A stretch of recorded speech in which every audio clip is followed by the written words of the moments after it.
Hello friends, welcome back to my channel GK GS for all. Friends, फिर मैं आज एक नए टॉपिक के साथ आपके समक्ष हूँ। तो फ्रेंड्स, चलिए शुरू करते हैं। वो टॉपिक कौन सा है और किस टॉपिक के बारे में हम बातें करने जा रहे हैं। तो फ्रेंड्स, सबसे पहले बता दूं कि मैं आज बात करूंगा भारत में विदेशी व्यापारियों के आगमन के बारे में। तो भारत में विदेशी व्यापारी जो आए उनमें सबसे पहले कौन है? पुर्तगाली, फिर डच आए थे, फिर क्या आए थे? अंग्रेज आए थे, फिर फ्रांसीसी आए थे। पुर्तगाली, डच, अंग्रेज और फ्रांसीसी।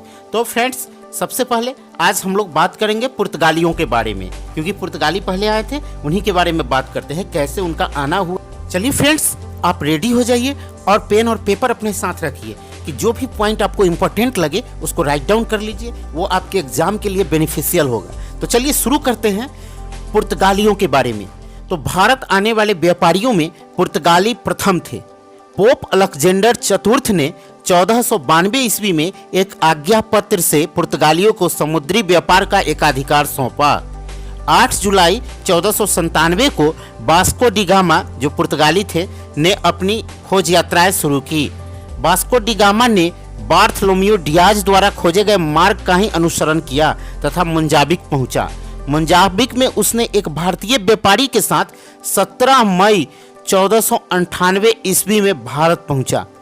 केरल के कालीकट में वो पहुंचा था। कौन? Vasco D gamma.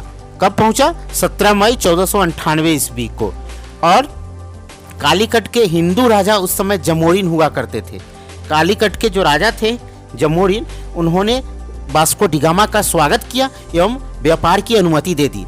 Vasco D gamma अपने साथ लाए गए जो सामान था उसको बेचा तो उसे 60 गुना ज़्यादा लाभ हुआ। वास्को डी गामा अपने साथ लाए गए सामान को बेचा तो उसे 60 गुना ज़्यादा लाभ हुआ। इसके बाद वह वापस यूरोप गया तथा भारत में व्यापार की योजना बनाई तथा वहां बताया। भारत में पुर्तगालियों की पहली कोठी कोचीन में स्थापित हुई थी। फ्रेंड्स, भारत में पुर्तगालियों की पहली कोठी कोचीन में स्थापित हुई थी। और पुर्तगालियों ने क्या किया? फिर फारस की खाड़ी पर एकाधिकार कर लिया। फारस की खाड़ी क्या थी? उस समय व्यापार की दृष्टि से काफ़ी महत्वपूर्ण थी।